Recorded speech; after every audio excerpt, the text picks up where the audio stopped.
Are Nigerians parasites? In almost every country on earth, there is a Nigerian prisoner. However, no one wants to go to Nigeria. Moving abroad is the top 5 career categories in Nigeria. They have ruined their country so terribly that it has become uninhabitable. Police stations look like pigsties, whilst government buildings look like building sites. Corruption in Nigeria is no longer frowned upon. Instead, it is praised. Criminality is celebrated in every echelon of society. The people themselves do not elect decent Nigerians, they elect criminals. You know, a country celebrates corruption and crime when it is 99% corrupt, but never has any top government official ever been convicted and imprisoned.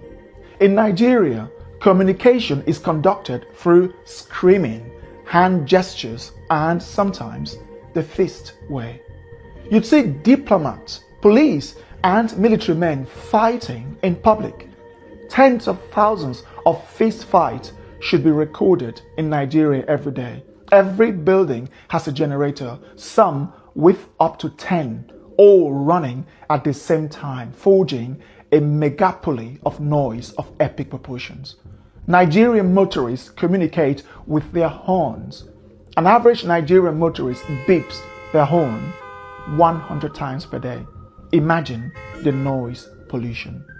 In Nigeria, the pastor is corrupt, the doctor is corrupt, the engineer, the teacher, the professor, the custom officials, the police, the passport official, the teller, the banker, the ministers, the president, and everyone is corrupt. I'm not sure you understood. I will elaborate. You can get to the Nigerian border with explosives, bribe the officials, and they'll let you in. You can bribe your way through your professors to give you the best grade. Bribe the passport officials to delete your name from the system and create a new identity for you. Or pay the police to arrest someone who annoys you. Nigeria is a complete shithole. Now imagine people raised under such chaotic system coming into your country. From the day they were born, they bribed their way through the authorities, school, and even employment. When a government job opening becomes available, the person in charge sells it to the highest bidder. You see, this is not talked about enough. I have given this a serious thought before making this video, and it breaks my heart that I have to make it. A Nigerian have no sense of queue, keeping the street clean, respect authority, law and order, or the faintest idea of customer service. There is only one thing on the mind of a Nigerian: make money and buy respect. They have succeeded in creating nations within their country.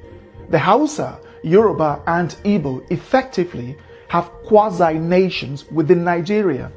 You should see them bashing, fighting, hating, and disparaging each other instead of working together to fix up the world's greatest human shithole ever put together, called Nigeria. Let me take you around the world.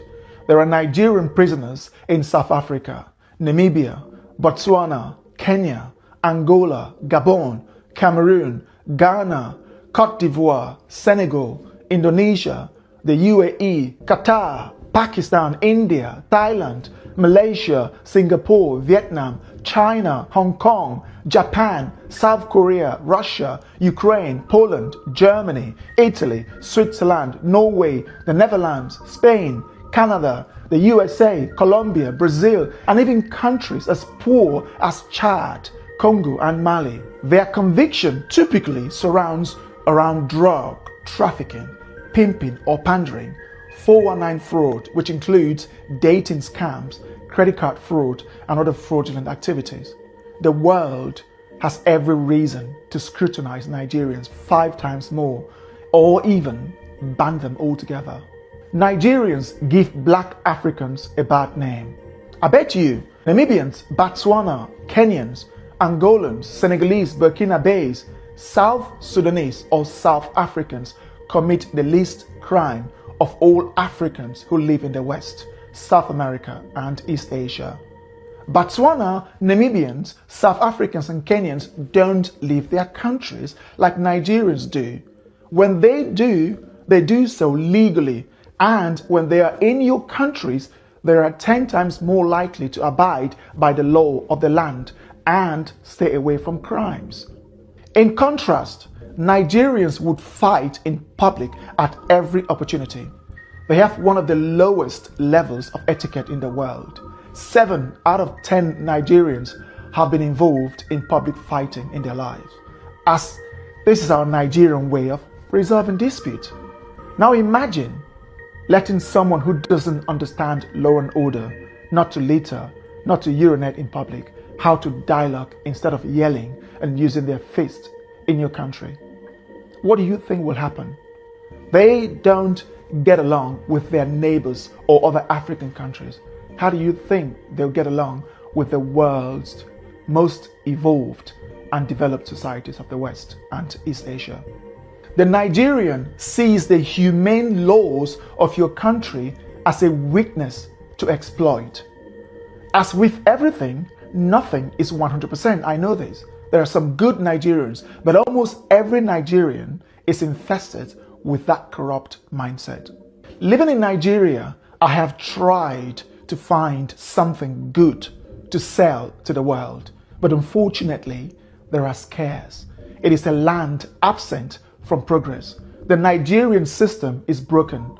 Nigeria is not even a country. A Hausa person hates the Igbo person to the extent that they can wipe them out. The Igbo hate the Hausa in the same way. The Yoruba have a fundamental hatred for the Igbo that they'll rather die than elect an Igbo person, whilst the Igbo are the world's most arrogant, self-deluding, zero-etiquette people of Africa. These 3 major ethnic groups, Hausa, Igbo, and Yoruba, each have over 40 million people, with the Hausa nearing 65 million. Now imagine putting Spain, England, and Poland into one country. Do you know the type of chaos you'd be creating? This is how Nigeria is. The Spanish, English, and Polish are all European, but they cannot function as one country. So too do the Hausa, Yoruba, and Igbo. These people cannot function under one country. When government ministerial positions are declared, they often have to reflect the Hausa, Yoruba, and Igbo shares before the other minority ethnic groups receive their own share. If the sharing favors one ethnic group more than the other, they fight, yell, insult, and complain until the next appointment. The other ethnic group in charge will now retaliate by appointing their own ethnic group. The presidency has to go to that ethnic group, then that one, and this one, and those one. Then when the next one comes, they keep changing. You see, in short, the number of ministerial positions have to reflect the various ethnic groups. This is not a country, but a bunch of tribal, unevolved, mentally unstable, over 200 million stupid people. Why would any country let Nigerians into their country? I'm not sure, but if I were the Prime Minister of the United Kingdom, I would impose a total ban on Nigerians. The risk outweighs the benefit. There are 24 million homeless Nigerians, which is almost the same as the rest of sub-Saharan Africa combined, and over 70% of the country's population lives in poverty. That is over 160 million people, the highest in the world when averaged, given that India has over 5 times as many people as Nigeria. They have the largest arable land in Africa, Nigeria, yet most of that is uncultivated. Their weather is characterized by abundant sunshine during the dry season and ample rainfall during the raining season. The north is the savanna, and the middle belt of Nigeria is level with abundant arable land suitable for farming. Still, 56% of Nigeria's 70 to 84 million hectares of arable land remains uncultivated or underutilized. You begin to ask yourself, why are these people hungry? The answer is simple: incompetence and a collective lack of skills to run a country. Nothing in Nigeria is properly managed, from the police to the immigration services, customs to the airport, traffic to the road network, schools to the national grid, and from the people to their own very homes. Nigeria is a chaotic society where people exhibit some of the lowest levels of etiquette and quality known to man. And most of these people are looking for ways to obtain visas to the various developed and semi-developed countries so that they can bring that chaotic upbringing from Nigeria to the world. I have tried to find a better way to euphemize this video. Still, after months of procrastinating, I couldn't find a better way to organize my words, but to say it as it is. If you are a Nigerian watching with the slightest ounce of honesty, you'd agree with me. We have earned the badge of honor of being amongst the worst in the world. Poverty isn't why Nigerians are dishonest, criminal-minded, corrupt, and everything else. Nepal is a poor country. How many Nepalese have you seen committing crimes around the world? Chad, Burkina Faso, Mali, Myanmar, Tajikistan, and South Sudan are poor. You can't see them going around the world committing crimes. Of the world's 195 countries, there is a Nigerian prisoner in 60% of them, the highest of any country on earth. That is not an accident.